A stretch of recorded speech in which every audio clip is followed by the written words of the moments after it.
Michael Lynk is a former UN Special Rapporteur for Human Rights in the occupied Palestinian territory and Professor Emeritus of Law at Western University. And he joins us from London, Ontario in Canada. Michael, welcome.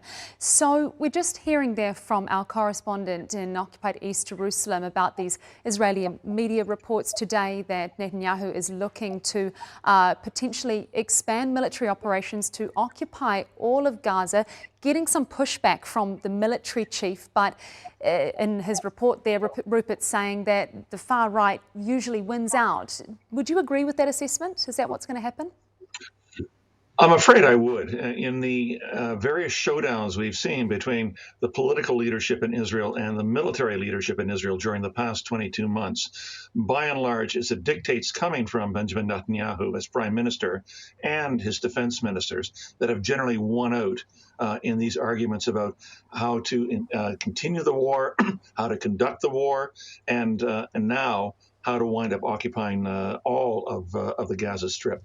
I think the military is trying to show that it has exhausted troops, and B, that occupying all of Gaza will only probably increase the number of troops who are going to be wounded or killed, while not achieving any of the vacuous military goals that Israel has proclaimed, which focus on the final political and military decapitation of Hamas.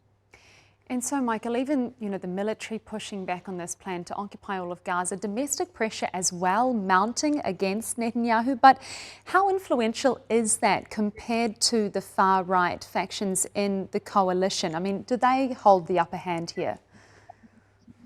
And indeed, they do. We know that the opposition to the war is growing and becoming more widespread among Israeli civil society.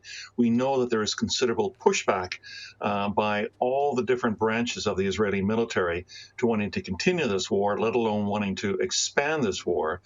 Benjamin Netanyahu is, of course, an extraordinary survivor politically.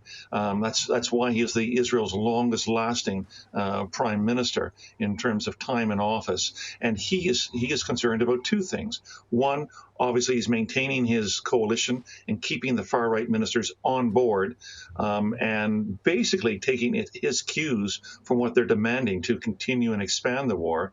And he knows if his government falls, he's unlikely to be re-elected in any Israeli elections. And that means then he's going to be spending most of the rest of his time after falling from office in an Israeli courtroom, facing the various corruption charges that have been laid against him. So, Michael, what is it going to take to stop what we've been reporting on for months now, the humanitarian crisis deepening, the starvation crisis deepening, the deaths continuing?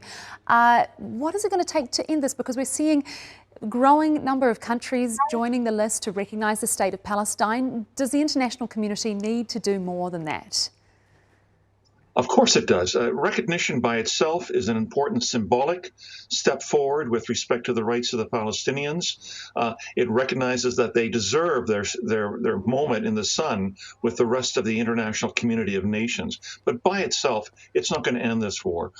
Only by intense and courageous diplomatic diplomacy is this war going to end, by the intervention of the many allies that Israel has traditionally had in Europe and North America and elsewhere in the global north. Only by saying, we're going to suspend weapon sales to you.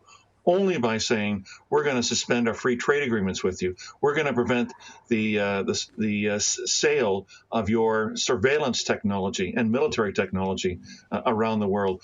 Only by making a decisive step like that will we, A, get to a ceasefire, and B, have any chance to trying to realize Palestinian self-determination.